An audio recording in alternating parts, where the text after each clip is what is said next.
पूर्व नगर सेविका अंजलि नाइक के नेतृत्व में आरसीएफ अस्मिता महिला मंडल का उत्सव मंगला गौरी चा कार्यक्रम संपन्न। पूर्व नगर सेविका अंजलि नाइक के नेतृत्व में आरसीएफ अस्मिता महिला मंडल ने गंगाधर देशमुख हॉल में उत्सव मंगला गौरीचा कार्यक्रम का आयोजन किया, जिसमें महिलाओं ने अपनी कला प्रतिभा दिखाकर दर्शकों का मन मोह लिया।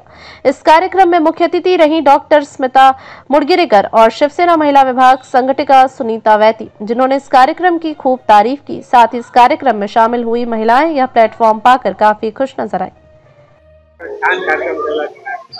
पहिले सर्वात आधी माझं जय महाराष्ट्र आणि अस्मिता मंडळाला अतिशय अभिनंदन। खूप सुंदर आमच्या ज्या स्थानिक नगरसेविका आहेत अंजली नाईक मॅडम यांच्या वतीने हा जो कार्यक्रम राबवलेला अस्मिती महिला मंडळांचा, तर त्यांच्यापासून एक ज्या नवीन जी पिढी आहे त्यांना हे शिकायला मिळतं की आपला जो मराठी कार्यक्रम आहे तो कसा आपण तो जागृत ठेवला पाहिजे।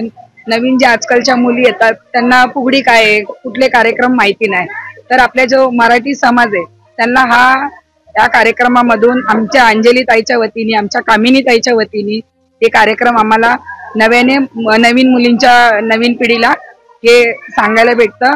हेच माझे शुभेच्छा आणि येणाऱ्या नगरसेवकाला जशा आज भरभरून सगळ्यांना प्रेम मिळालं तशी मी आई भवानी चरणी प्रार्थना करेल आमच्या अंजली ताईला असेच भरभरून प्रेम मिळू दे, हीच माऊली चरणी प्रार्थना। जय महाराष्ट्र। आज या ठिकाणी अस्मिता महिला मंडळ तर्फे मला अंजली नाईकांनी बोलवलं होतं आणि पहिल्यांदा मी ते आले। आता ही आपली संस्कृती आहे, किती पण केलं तरी आपलं मंगळागौर आणि आपण ही परंपरा जपत आलेलो आहोत आणि जर आपण हे म्हणजे आपल्या लहान मुलांनी बघितलं पाहिजे का ही संस्कृती जपलीच पाहिजे आपल्याला, असं समजणं आपलं पुढे पण काय आपलं उन्हाळा येते, बरोबर। म्हणून हे असं म्हणजे आधी कार्यक्रमामध्ये खूप मजा आली, बघायला छान वाटलं, नवीन काहीतरी बघायला भेटतं आणि नवीन काहीतरी तुम्ही व्हिडिओ बघा तुम्हाला समजेल। आणि बक्षीस पण सुंदर होती त्या टायमाला, म्हणजे अशी बरीच 10-12 बक्षीस होती। प्रश्न उत्तर ते छान होती, प्रश्न विचारली ते उत्तरांची ती मजा आली ताई, ती खूप मजा आली। म्हणून असं म्हणजे हे वेगळंच वाटलं पहिल्यांदा आली आणि छान कार्यक्रम केला ताईने। जय जय महाराष्ट्र। आम्हाला खूप अभिनंदन आहे, गर्व आहे आपली मराठी संस्कृती आहे की आम्हाला हे सगळं बघायला भेटलं। आपलं डे टू डे लाईफ जे आपण म्हणतो, लाईफ जी इनिशिएटिव्ह की मोदींनी स्टार्ट केलेली आहे ती आपण आपल्या घरगृहस्थी चालताना आपण बघतोय की खूप शिक्षण मिळतं आम्हाला ती सगळ्यांना। By homework making the house, the homemakers are also doing physical activities, studying Ayurveda, all the stuff which are required for sustainable living, we are also performing that. So this is a special thanks to Asmita Mandal. Yes. छान करतात छान प्रकारे आणि आम्ही सुद्धा आम्हाला बरं वाटतं, म्हणजे नऊवारी आणि खूप छान हा खूपच खूप मस्त आहे आणि प्राइजेस दिलेत ना अप्रतिम प्राइज, त्याच्यामुळे सगळे खुश नाही। पहिल्यांदा तर हे सांगायला आनंद होतोय की आमचा थीम सगळ्यांना तर खूप आवडली, पण आम्ही सगळ्याजणी खूप सुंदर दिसत होतो। आम्हाला सगळ्यांना साड्या ज्या आहेत अंजली नाईक मॅडम यांनी प्रोव्हाइड केलेल्या होत्या, त्याबद्दल तर त्यांचं थँक्यू, त्यांना धन्यवाद। आणि फर्स्ट ऑफ ऑल आमचा कार्यक्रम इतका छान झाला की आम्हाला वन्स मोर पण मिळालेलं आणि तेच आम्हाला सगळ्यांना मला एवढं म्हणायचं होतं की प्रॅक्टिस आम्ही रात्री रोज प्रॅक्टिस करायचो, भेटायचं सगळं, तर ते आता आम्ही मिस करू। आणि हा याच्यातून आम्हाला एक हे झालेलं की प्रत्येकीच्या मनात म्हणजे आता जे काही असतं ते तिने मांडून इथं सगळं काही सादर केलेलं, त्याबद्दल आम्ही सगळ्यांनी। आणि मेन म्हणजे आमचा जो ग्रुप आहे ना ते सगळे टॅलेंटेड आहेत, कोण कोरिओग्राफर आहे, कोण म्हणजे हेअरस्टायलर आहे, कोण मेकअप मॅन आहे, ही आर्टिस्ट आहे। हिनी एवढं आम्हाला प्रोत्साहन केलं, म्हणजे बॅनर पासून सगळं हिनी सगळं अरेंज केलं। या सुवर्णा डोंगे मग कोरिओग्राफर आहे, युगंधरा कोरिओग्राफर आहे, आदिश्री, या आम्ही एकत्र येऊन आम्ही आमचे सगळे हे अरेंज करतो। आम्ही तेच आम्ही इकडे आमचं हे करतो, आम्हाला म्हणजे बाहेरच्या दुसऱ्याची गरज नाही। Thank you thank you. मला असं वाटतं आम्ही 2008 पासून मराठी संस्कृती जपण्यासाठी इथे कार्यक्रम सुरू केले आरसीएफ मध्ये, पण आरसीएफ मध्ये सर्व भारतातील सर्व प्रांतातले लोक नोकरीसाठी येतात, परंतु ते महाराष्ट्रात आरसीएफ कंपनी असल्यामुळे महाराष्ट्राची संस्कृती जोपासणं हे आपलं कर्तव्य आहे आणि तोच एक उद्देश आम्ही डोळ्यापुढे घेतला आणि महाराष्ट्राची संस्कृती जपण्यासाठी मंगळागौर कार्यक्रम असू दे, दहीहंडीचा कार्यक्रम असू दे किंवा हळदी कुंकूचा कार्यक्रम असू दे, वेगवेगळे आम्ही उपक्रम सुरू केले. परंतु आम्ही फक्त मराठीच कार्यक्रम न घेता आम्ही जेवढे मग पोंगल असू दे, क्रिसमस पार्टी असू दे, असे वेगवेगळे पण कार्यक्रम आम्ही घेतो. सामाजिक बांधिलकी जोपासण्याचं काम करतो. वयोवृद्ध नागरिकांसाठी असे वेगवेगळे कार्यक्रम घेतो. पण आजचा जो मंगळागौरीचा कार्यक्रम आहे हा वेगळा आगळा कार्यक्रम होता.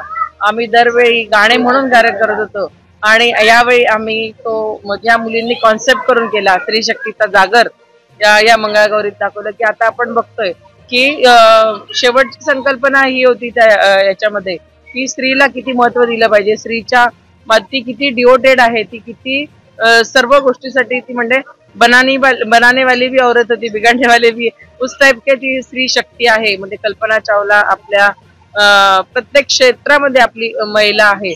आणि आपण सिंदूर जे ऑपरेशन सिंदूर पण आपण जे माननीय मोदी साहेबांनी हे केलं आणि ते सक्सेस झालंय, तर तेही महिलांच्या माध्यमातून झालं होतं.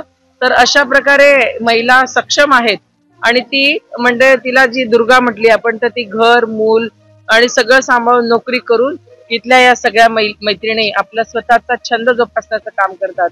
रात्री मला असं वाटतं 8:30-9 पर्यंत कामावरून येतात, वेगवेगळ्या ठिकाणी जातात. कोणी बांद्रा, कोणी कुर्ला, कोणी म्हणजे पवई, पनवेल वगैरे या साईडला जाऊन तरी पण रात्री 1 तास प्रॅक्टिस करायच्या, सराव करायची. आणि आजचा हा कार्यक्रम अगदी डोळे दिपून जाईल असा कार्यक्रम होता. अतिशय सुंदर. म्हणजे लोकांची जी मी ऐकली, सगळ्यांनी मला नंतर म्हटलं छान झालं, छान केलं मुलींनी कार्यक्रम म्हणून. आणि सिंक्रोनाइज सगळं होतं आणि गेम पण प्राइज पण वेगळे होते. आम्ही भरपूर प्राइज दिले याच्या अगोदर. मग आम्हालाही प्रश्न पडला होता की आता काय प्राइज द्यायला पाहिजे. दरवर्षी वेगवेगळे prize, fridge, TV, cooler, washing machine पासून सगळे गिफ्ट झाले होते. एक वेळा आम्ही सोन्याचे कानातले वगैरे दिले होते, म्हणून आता आम्ही एक बंपर प्राइज अंगठी दिली. आणि सगळेजण आता हेल्थ कॉन्शियस झाले म्हणून एअर फ्रायर हे गिफ्ट दिलं आणि सगळ्या महिलांना उपयोगी असणाऱ्या वस्तू दिल्या. पण तो वस्तू देणं एवढं उद्देश नाही, पण आपली संस्कृती जपणं हा खूप मोठा त्याच्या मागचा उद्देश आहे. आणि आता आम्ही रिटायर झालो मागच्या वर्षी. आमच्या बरोबरचे बरेच जण, मला असं वाटतं 350-400 लोक आरसीएफ मध्ये रिटायर झाले. आता ह्या सगळ्या मुली नवीन पिढी आहे, आम्ही यांना हे देणं दिलंय. आता यांनी हा आपला वारसा पुढे चालवायचा आहे, कारण की हे चक्र असं चालत राहणार आहे आणि आपण कुठे थांबायचं नाही एवढं मात्र नक्की. आम्ही अस्मिता महिला मंडळाच्या महिला आहोत सगळ्या, आणि सगळ्या महिला म्हणजे वर्किंग आहेत आणि सगळ्या वर्किंग असून सगळ्या मोठ्या पोस्टला पण आहेत. आणि महिला आम्ही वर्किंग होतो तर आम्हाला प्राऊड फील आहे. आणि प्रत्येक जणींमध्ये यामध्ये प्रत्येकीचा वाटा आहे सिंहाचा असा आहे की प्रत्येकीच्या मनात जे जे म्हणजे त्यांच्या थीम्स आहे, प्रत्येकीने प्रत्येकाचं एक मांडलेलं इनपुट्स आहे आणि ते आम्ही सगळ्यांनी सादर आज केलेलं आहे. म्हणजे असं एक पण नाही की एकीने कशासाठी सांगितलं की ड्रेसिंग असं पाहिजे, एकीने सांगितलं की नाही आपण हेअरस्टाईल असं, म्हणजे प्रत्येक पण महिलांसाठी प्रोग्राम करतोच आहे.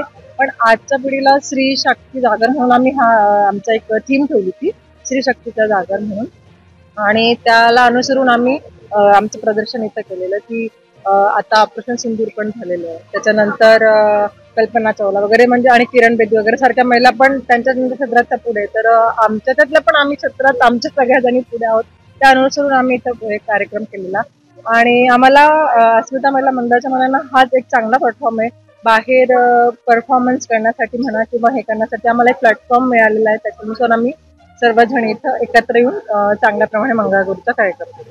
आमच्या महिला आम्ही सगळ्या जणी म्हणजे सगळ्या वर्किंगच आहे. तर सकाळी जाऊन जॉबला करून आल्यानंतर रात्री संध्याकाळी 7-8ला घरी आल्यानंतर घरचं जेवण वगैरे बनवून म्हणजे प्रत्येकाच्या घरचा सगळा स्वयंपाक वगैरे करून रात्री 10 ते रात्री 11:30 पर्यंत आम्ही 1.5 तास प्रॅक्टिस करत होतो. रोज आमची डेली प्रॅक्टिस होत होती.